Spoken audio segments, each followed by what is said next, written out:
अगला मेरा पॉइंट है रिवॉर्ड पॉइंट्स।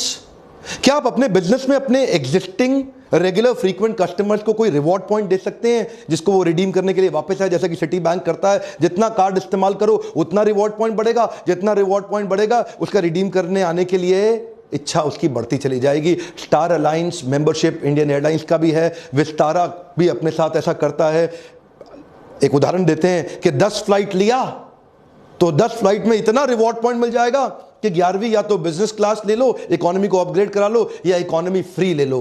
रिवॉर्ड पॉइंट के चक्कर में लॉयल्टी बढ़ जाती है कस्टमर की। वो कस्टमर सोचता है यार इतने पॉइंट बढ़ रहे हैं, वापस वहीं आ जाऊं। वो भी रिकरिंग रेवेन्यू मॉडल यानी कि पैसिव इनकम को कंट्रीब्यूट कर सकता है। अगला मेरा पॉइंट है मेंबरशिप बेस्ड बिजनेस मॉडल।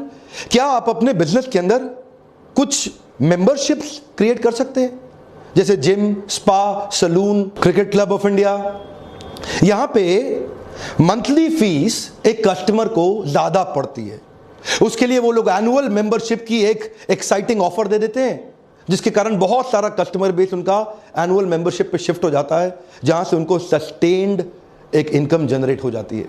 अच्छा, B2B मॉडल के अंदर कॉर्पोरेट्स को सर्विस देते वक्त एक और उपाय है, जैसे कि commercial cleaning company, facility management services and security services. यहां पे भी आपके कॉर्पोरेट अकाउंट्स मिल जाते हैं आपको, कहीं सरकारी, कहीं गैर सरकारी, और कहीं अच्छे प्राइवेट कॉर्पोरेट भी मिल जाते हैं, जहां एनुअल कॉन्ट्रैक्ट बन जाते हैं। आप सिक्योरिटी गार्ड एक बार साइन कर लें, आपके 1000, 500, 1500 सिक्योरिटी गार्ड लग जाते हैं। आप फैसिलिटी मैनेजमेंट सर्विस भी society, group housing, corporates, malls, hospitals इसमें दे सकते हैं। या कमर्शियल क्लीनिंग कंपनी, जहां पे पूरी बड़ी बिल्डिंग को क्लीन करने का आप ठेका ले लेते हैं। ये सब भी रिकरिंग रेवेन्यू मॉडल के बिजनेस हैं। एक बार बड़ा कस्टमर एक्वायर किया, उसको रिटेन करने में अच्छी सर्विस देते रहे, बिजनेस बढ़ते जाता है। सिक्योरिटी के अंदर जैसे ग्रुप फोर्स सिक्योरिटी या ग्रीन सील्स सिक्योरिटी सर्विस, ऐसी बहुत सारी कंपनीज हैं जो रिकरिंग रेवेन्यू। आपको देखना है क्या आप भी कुछ ऐसा कर सकते हैं। अगला point, software as a service.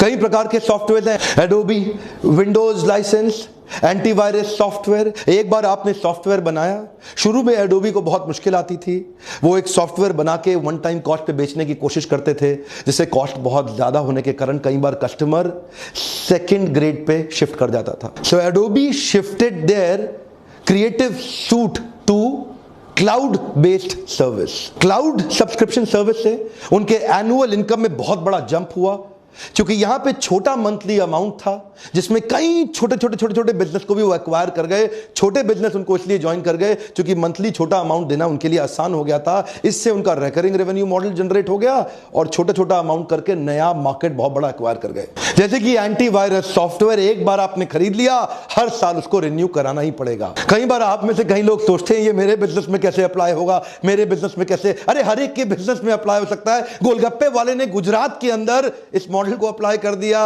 और रोज गोलगप्पा खाओ तो 100 रुपया, जितना मर्जी खाओ। हर पूरे महीने का सब्सक्रिप्शन ले जाओ 1000 रुपए में, रोज आओ, जितना मर्जी गोलगप्पा खाओ। उसके बिजनेस के अंदर एक बहुत बड़ा जे कर्व, कम ऑन, क्या मिला उसको, जे कर्व, बहुत बड़ा ग्रोथ मिलता है। इसी मॉडल को कहते हैं रिकरिंग रेवेन्यू मॉडल। क्रिएटिवली आपको सोचना पड़ेगा। जब गोलगप्पे वाला रिकरिंग रेवेन्यू मॉडल जनरेट कर सकता है तो आप क्यों नहीं कर सकते।